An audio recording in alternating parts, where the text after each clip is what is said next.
Today we are pleased to announce the discovery of a long-lost family cemetery where some of our early ancestors are buried. My great-grandfather, Rafael Perez, founded it some 90 years ago, most likely for the burial of his father, Alcardillo Perez. A year or two later, the family lost a 5-year-old son, Gilberto Perez, and then a little girl, Tomasita Perez, both known to be buried there. Rumors of its existence were circulated for over half a century. We'll go there in just a moment, and we'll also visit the Upper Yorktown Cemetery directly across the road where we found the 100-year-old grave of my great-grandfather's first wife, who died at childbirth. I think you'll be amazed at the clues the dead have left for our discovery. Don't worry, this is not about ghosts, lions, tigers, and bears.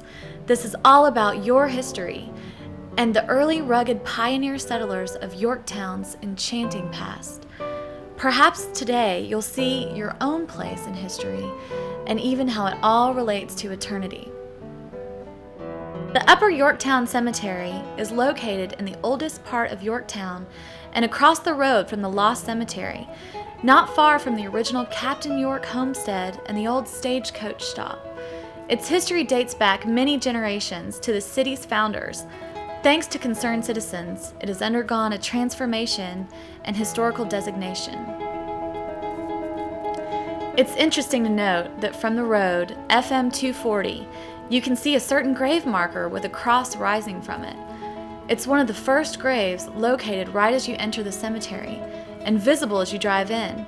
Made from a simple homemade cast, the poured concrete has this handwritten inscription, En Memoria de la Niña Isabel Perez, or in memory of the female child Isabel Perez.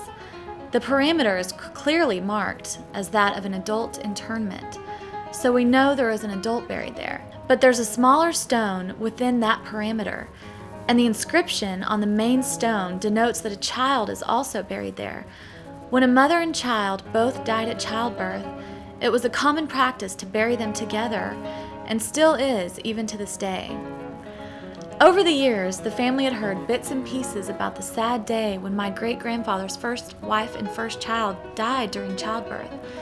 It's been known for 100 years that they both were named Isabel, but the last name on this grave is spelled P-E-R-E-S, not P-E-R-E-Z.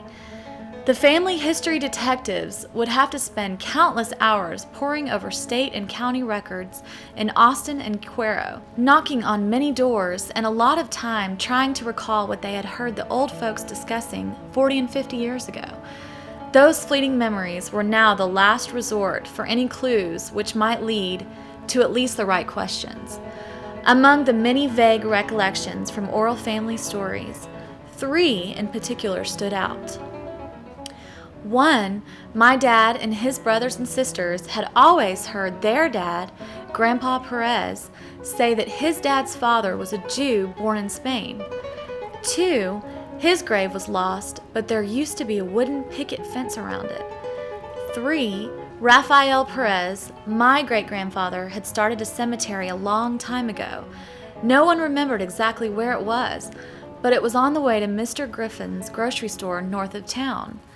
Those 3 little tiny shreds of vanishing oral history, clouded by the many years that had seen the passing of all living witnesses, painted the ominous likelihood that my dad and his family's quest for answers to these intriguing mysteries would go with them to their graves.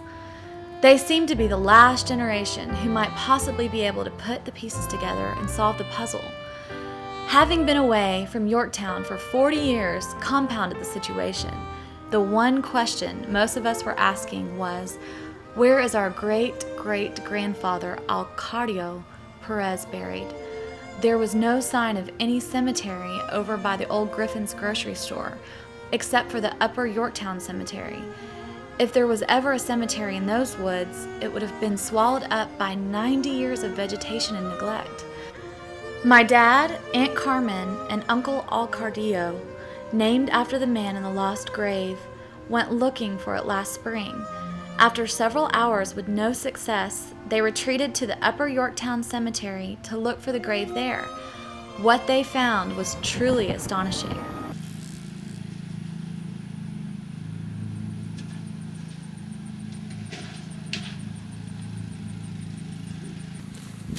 There's 1, 2, 3, 4, 5, 6, 7 slots with the name Peres. So was this possibly the grave of Isabel Perez, the first wife of Rafael Perez? Were the 7 hexagons placed directly at the foot of the cross representations of the Star of David, the symbol on the Israeli flag? Did the 7 hexagons also represent the perfect number of the Jewish faith, number 7? Dad was intrigued, having majored in theology and traveled to Israel, where he was constantly asked if he was Jewish because of his last name, Perez. Oh, and that was the other thing. Was the spelling of the name Perez on the stone simply a typo, or did all this mean something? It was time to go visit the last man alive who might shed some light on all of this. He was Dad's first cousin, Eligio, a direct descendant of the very graves in question, and perhaps the last link to the sacred secret. It was exciting to hear him explain that many, many years ago, his dad, Lico, had taken him to see the site. Pero sí hay, ¿cómo te diré? Hay sepulturas ahí. Is that right? Ya pueden exactamente que la cadena. No va a hacerlo porque está carajo. Oh, look at that, yeah. O sea, hay un, ¿qué dice ahí?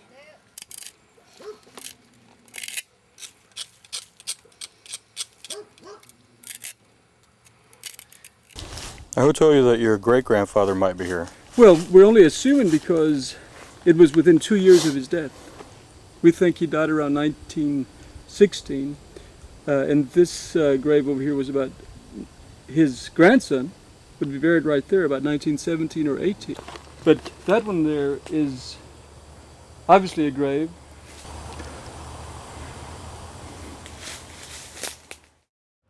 After several more trips to Yorktown, Austin, and Cuero by various family members, 3 very significant discoveries were made. Here are the facts and what these facts dictate. 1. County deed records clearly show that the little cemetery was owned by the family during the time it was active. Not only does one gravestone confirm a direct family connection, but at least one living witness, Grandma Perez, remembers her visit 60 years ago. She recalls seeing that grave, Tomasita's grave, and many more, concluding it was full. The fence lines seem to support this, being right up to the gravestones on the west side, in order to give up as little land as possible. We would expect the same on the south fence line. There is no fence on the north side, and the east borders FM 240. Other clues to many internments are family members not buried side by side. Those plots must have already been taken. 2. Alcardillo Perez's death certificate has his last name spelled with an S, as does Rafael Perez's first marriage certificate. It turns out that stories of Alcardillo's Jewish roots were probably true, and up to 1903, when his son was married, the Jewish spelling was still used. If the upper Yorktown grave of Isabel Perez is that of Raphael's first wife and child, then it's feasible that the decorations were actually intended to leave clues as to the heritage of the name. 3. There is a grave in the old family plot with a picket fence around it. Hello? Coincidence? And it is adjacent to the little boy's grave, the very next family member to die. Coincidence? Since the family bought the piece of land about the time Alcardillo died, what do you think they bought it for? Coincidence? The cemetery was lost and Alcardillo's grave was lost too. Coincidence?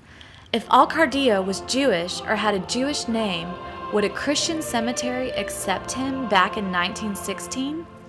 Perhaps not even in 2005.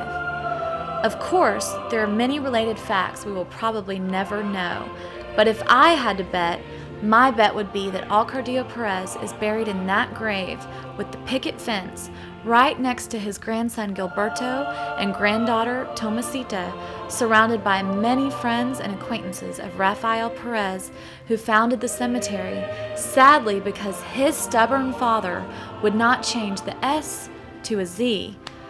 Now we all know where we got it from. So what's next?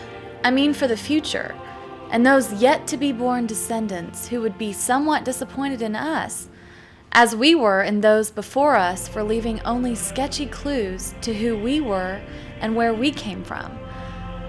This little one, the 6th generation from Alcardillo, may someday return to Yorktown seeking to rediscover more about us all. Don't you think we should at least have the family cemetery registered and preserved as a point of historical significance, especially in context to Yorktown's history, being situated in old Upper Yorktown, where early settlers first colonized the town, and close to Coleto Creek, where Captain James York, already a war hero and co-founder of Yorktown, died defending her against Indians. After all, this is really not just about our family, but it truly belongs to a much broader family of diverse cultures, heritages, languages, and faiths.